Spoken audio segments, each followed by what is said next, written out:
Hi, welcome to episode 5 of Pink's Picks, Recommendations from a Retired English Teacher.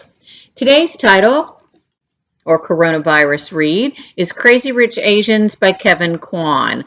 I think it is an absolutely perfect choice for these imperfect times where we can escape from our COVID-19 couch and globetrot with the caviar crowd. This is about Rachel Chu and Nicholas Young, who live in Manhattan. She actually has a PhD in economics and teaches at NYU. And he has invited her, after dating for 2 years, to spend the summer with him and his family in Singapore. And so she's kind of excited about this. She's told by her mother and others that this trip might actually result in a proposal from Nick. So she goes. Little does she know what she is going to find once she gets to Singapore. She had no idea of the wealth that Nick's family has. So she's in for a big, big surprise there. His family already has some prospects in mind for Nick. This premise isn't new. Dating back to Romeo and Juliet, we have a family's idea of whom you should marry that differs greatly from the choice that a character makes. And so it's not new, but it's a fun twist on an age-old tale. I actually saw the film first, and the film is a fun Friday night romp. I loved it. It was just, again, good fun.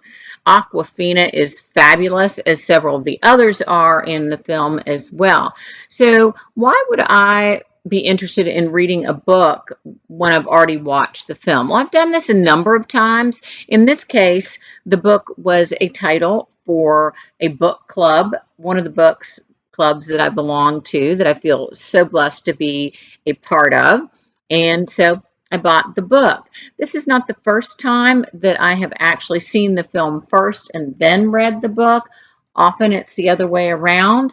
A couple of other titles that I'm going to digress and throw in here for just one moment. Like Holden Caulfield, I love digressions.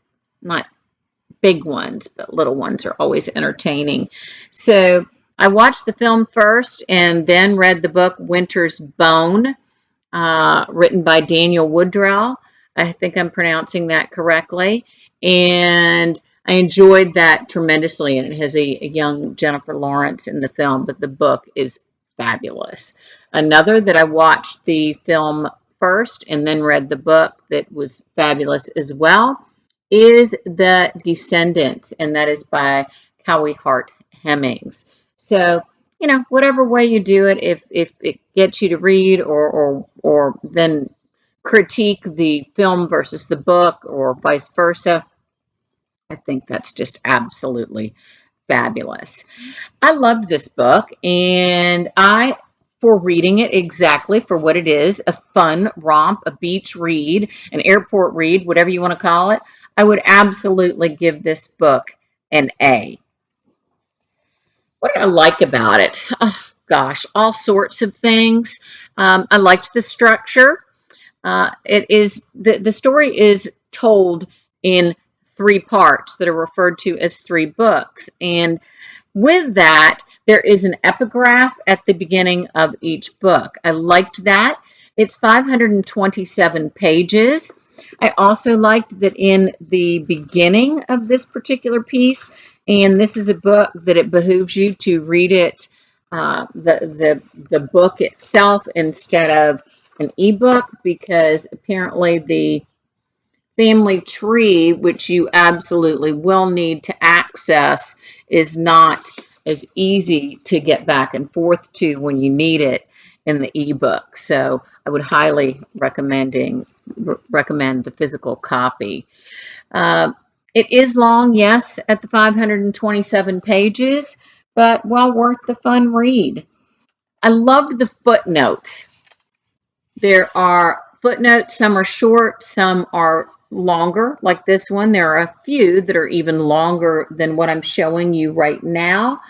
These footnotes help me have an understanding of the language in the mixed language in Singapore, because the residents of Singapore come from so many different Asian countries to live there.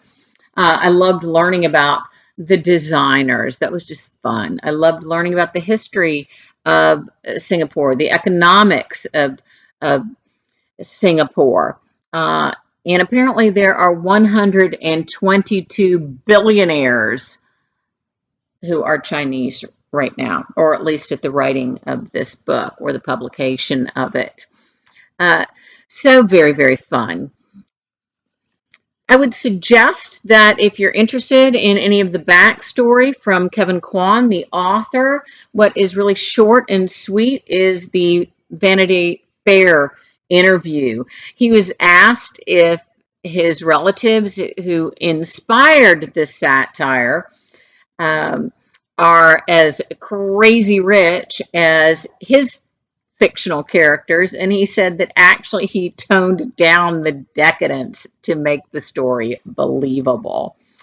Um, Interestingly enough, in my book club, the topic was brought up, some of the similarities with The Great Gatsby, and some, there's that idea that, oh, how could a classic be compared with this? Well, it can. Thematically, we do have that class struggle between the new rich and the old rich. Beyond that, I don't think the comparisons could go any further, but it is a valid one. And interestingly, too, Kevin Kwan described this as the Downton Abbey from an Asian perspective. He also described it as voyeuristic, and that's what makes it just so absolutely darn fun. Next time, I will be discussing one coronavirus read, but I am going to be comparing that to two other Bildungsroman or coming of age novels. Two of them are young adult, one of them is not. I will be discussing all of that. One is called Counting by Sevens. The Lime Tender and Rabbit Cake that I am going to be comparing Counting by Sevens with. Thank you so much for coming back or for trying this for the first time.